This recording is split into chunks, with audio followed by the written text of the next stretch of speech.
Jadi kita sinergitas TNI Polri memang harus lebih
warahmatullahi wabarakatuh.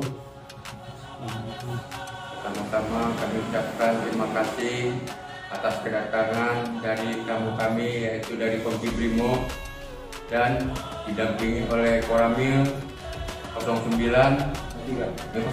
Bayun Santo Selamat yang telah memberikan bantuan, yaitu berupa